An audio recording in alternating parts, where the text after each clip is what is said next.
doim meni ham olib chiqing deydi. Mana men Nuriddin akam. Shuhrat akam shogirdi. O'rtoqlar bitta qo'l mehnatini, mana biledi mehnatini sizlarga yozib ko'rsatib beraman. O'rtoqlar, vobshe gap bo'lishi mumkin emas. Hozir Spanlida turibmiz. Akamiz Spanlisda mana shu joydan bu yoq sanuzul bo'ladi. Traptorni bu yoqda rakvinani uni chiqarib ketilgan kapelniklarnilar bilan o'rtoqlar qaranglar. Spanli cho'tchi qilib to'plib qilingan. Bu yerda hop nержавейка kollektorlari, уже podacha obratkalar isib yotibdi.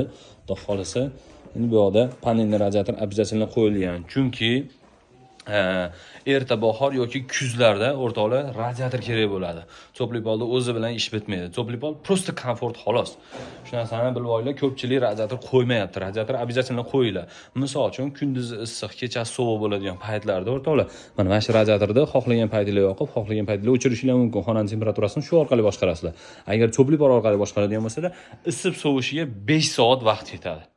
U degani sizga diskomfortni bo'lib qolishi mumkin. Jar videoga like bosishni esdan chiqarmang.